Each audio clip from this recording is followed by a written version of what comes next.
जी बच्चों, this is our third part of second lecture. हमने second part में भी ग्राफ ऑफ एन इक्वेशन पढ़ा था और इसी पार्ट में भी ग्राफ ऑफ एन इक्वेशन को डिस्कस करेंगे। हाँ, इसमें की डिफरेंस क्या था कि प्रीवियस पार्ट में लेक्चर में वो जो जिस इक्वेशन का हमने ग्राफ बनाया था वो लीनियर इक्वेशन थी। लीनियर इक्वेशन जैसे कि y is equal to the mx plus t। और इस लीनियर इक्वेशन का जब हमने ग्राफ बनाया वो बेसिकली एक स्ट्रेट लाइन को शो कर रही थी। अब इसमें क्या होगा, हमारे पास जो इक्वेशन है वो इक्वेशन है क्वाड्रेटिक इक्वेशन।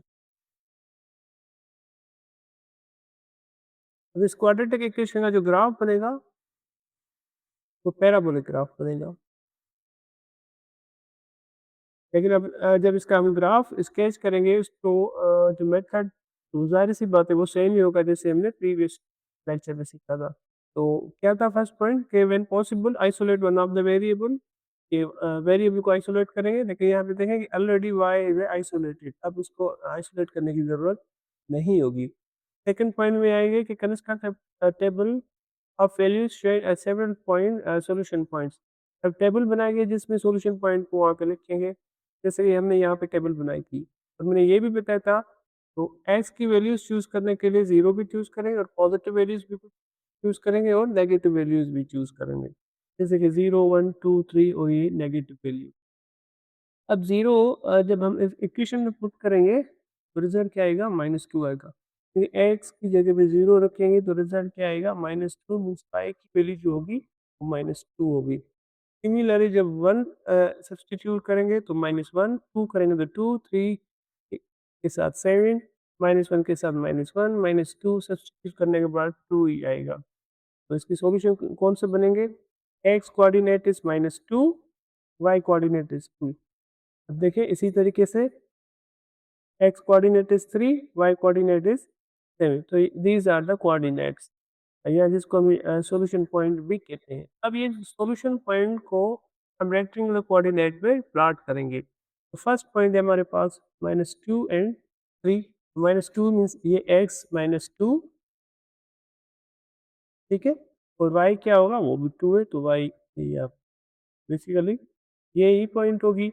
इसी तरह से अगर -1 एंड -1 को चेक करेंगे, क्योंकि ये पॉइंट है हमारे पास, देखें यहाँ पे -1 है, यहाँ पर भी -1 है, तो ये पॉइंट होगी। अब ये these are the points which shows the solution points. हाँ, पॉइंट्स मिलने के बाद at the end connect the points with a smooth curve और अ लाइन। अब लाइन के साथ इसको कनेक्ट करेंगे। कनेक्ट करने के लिए तो कनेक्ट करना चाहिए तो क्या बनेगा, इस तरीके का ग्राफ बनता जाएगा, ठीक है। अब ये जो ग्राफ है ये हमें क्या बताएगा, this is a graph of given equation which is x square minus 2। अब ये जिस तरह का शेप हमने यहाँ पे बनाया है ना, इस शेप को या इस ग्राफ को हम कहते हैं पैराबोलिक ग्राफ, ठीक हो गया। अच्छा अगेन ये आगे भी जाएगा, क्योंकि अगर जैसे जैसे हम एक्स की वैल्यूज बढ़ाते जाएंगे, पॉजिटिव वैल्यूज भी नेगेटिव वैल्यूज भी, तो ग्राफ आगे बढ़ता जाएगा, इस तरह आगे चलता जाएगा। ये भी आगे इसी तरीके से चलता जाएगा। तो जो ग्राफ बनेगा वो क्या होगा कि ग्राफ पैराबोलिक ग्राफ होगा। तो अब एक चीज़ का ख्याल करें कि लीनियर इक्वेशन का ग्राफ हमेशा एक लाइन बनेगी और क्वाड्रेटिक इक्वेशन का ग्राफ हमेशा क्या होगा, पैराबोलिक ग्राफ होगा, इस टाइप का होगा। हाँ, ये आप उसमें भी कर सकते हैं कि डेसमॉस में अगर ये करना चाहें या जियोजेब्रा में करना चाहें। तो ये इक्वेशन है हमारे पास y is equal to x square minus 2।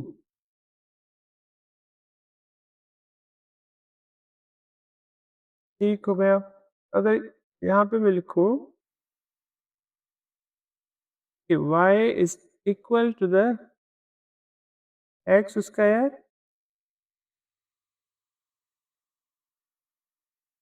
Minus 2, तो देखें ये ग्राफ बनेगा टाइप का।